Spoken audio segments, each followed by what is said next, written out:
Welcome back, and today we're talking about The Promised Neverland Season 2, Episode 4, and in this episode, we got some new stuff. Now, this is, I believe, when the anime and the manga are splitting off, where we start seeing the anime become an anime original. I don't really understand why they're doing this. I'm probably gonna go read the manga and see what's going on over there to kind of see the difference. So probably starting next week, I'm gonna start kind of comparing the two, and maybe I'll start understanding the story a little bit better and see what the differences are. So I'm excited for that. But let's talk about episode 4, because in this episode we finally get to hear William Minerva, and it turns out that's like a name that he is using, so he doesn't get found out, like his true identity. He actually gives us his true legit name. I think who can trust this guy at this point, right? Because I do have a couple theories about this William Minerva or James Rattray, if that's his real name, right? So essentially, the kids are in the bunker. Everything is good. Everything is happy. They're starting to be adjusted to living in the bunker, right? They're going outside to hunt for food, different types of meat. Everybody, I feel like, is getting a little bit complacent at this point, right? I understand they're kids, right? Like all the kids sitting in the little living area asking for pancakes and all these different types of food that will kind of be impossible to get. It kind of seems like they're getting too comfortable in this bunker, right? And that's okay. At the end of the day, they are kids. They don't know any better, right? I feel like Emma and Ray, they're kind of keeping everything together as best as they can. So you have to give them props for that. But the big thing in this episode, of course, is the invasion of the bunker. We see that humans, they kind of go into the bunker. They were being sent by Grandma. So Grandma is doing some moves. I don't think we know her actual name. I do know that we know Isabella, and I definitely want to talk about Isabella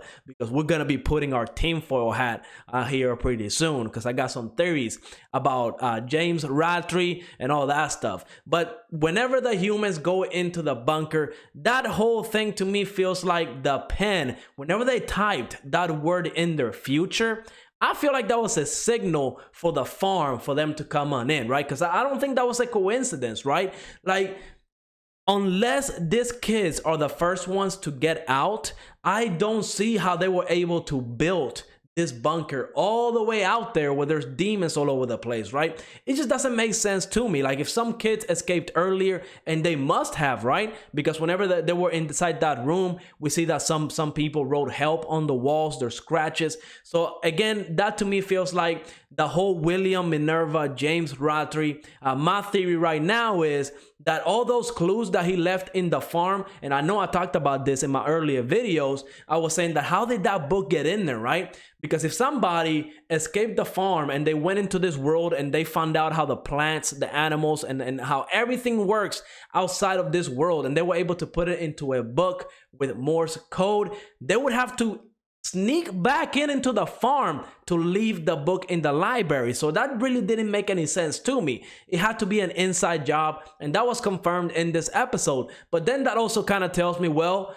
why wouldn't the farm have like a failsafe in case kids were to run away, right? If they were to set up this whole elaborate plan to get all the kids that escaped to this bunker, and eventually whenever they get there, they'll type the word future that tells them that they made it to the bunker, and they send people to retrieve them, right? That's why we see that Grandma was very confident that she was gonna get those kids back. That's my theory. It sounds plausible, right? Let's see if they throw it like a huge plot twist and I don't see it coming. But to me, I feel like this is like the only explanation right now. I'm probably gonna go read the manga to see the differences between this episode and the manga counterpart. But again, I do know the anime is going anime original. Now, the only reason the kids were essentially able to get away was because a huge demon came in to save all the kids. I really don't understand why Grandma would set humans to go after the kids. That doesn't make any sense to me. And also, they had guns. Why not just shoot at their feet or something, right? Like, I understand they don't want to harm the kids because they're product, they're high level product. But as far as I understand, they only need the brain. So I feel like a shot to the foot so they don't run away is good enough. I mean, I know in season 1, Emma had her was it her leg? I believe it was her leg. Her leg was broken, and nobody seemed to care, right? Because at the end of the day, the brain is the part that matters. So I just don't see why they send human soldiers to retrieve them. I feel like it would have been better to send demons. I figure they're more powerful than humans, right? Who knows? I'm sure we are going to get an answer to that. Now, the biggest thing, my favorite thing in this episode was, of course, seeing Isabella once again. I knew from the end of season 1 that there had to be some type of repercussions to Isabella, because at the end of the day, those kids got away. And if the humans are really being treated the way that they're being treated, kind of like cattle to be fed, there's no way that Isabella was going to get away scotch-free. There was going to be consequences. And, essentially she was going to be put to death. But, they offer her a deal. They're telling her, look, if you can get all the kids back, we're going to give you your freedom.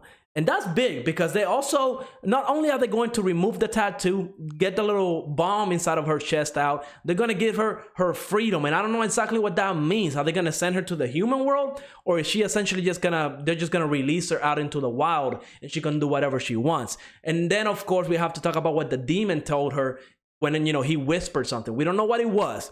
My guess would be that we're going to let you go, and maybe, and I don't think the tinfoil hat is definitely on right now. I think maybe they were telling her, if you get all the kids back, every single one, all the high quality ones, like Emma and Ray, we will possibly let you have Ray, because that's her son. So my guess is that was the deal. We'll let you be free along with Ray, because we know that Isabella has an attachment to the kids. I mean, she was saying it earlier on that she doesn't want to face them because they'll be disappointed, all that stuff. But I do feel like Isabella would do anything for, one, her survival, and if she can help it, Ray's survival, like her son at this point, right? Because whenever she was treating him like cattle, I don't think she knew it was her son until he started, tuning that little song. That's when she found out. But even then, I feel like she couldn't do anything about it. So it was either her or him, and she was going to pick herself at that point, right? But we'll see where this one is going. I am loving it. I will say I'm a little bummed out about being anime original, because to me, they can go like the filler route where we just start getting random episodes. It doesn't look like that's going to be the case, but every time we have like a scene that we did in this episode where they went outside to get the fish and stuff like that, to me, that kind of felt like filler, like it was pointless. I could be wrong. Maybe that was in the manga. Maybe it has some importance that's going to come up later on. But to me, the more scenes, the more random scenes that we get like that is going to feel like filler. And I really hate filler. So we'll see. Hopefully this whole anime original thing works out. I'm going to do some research on it, and maybe next week I'll have something new to say about it. But overall, I did like the episode. I love the information that we got. I know my video was full of theories. Let me know in the comments how you like them. And like always, make sure to like, subscribe, and I will see you on the next episode.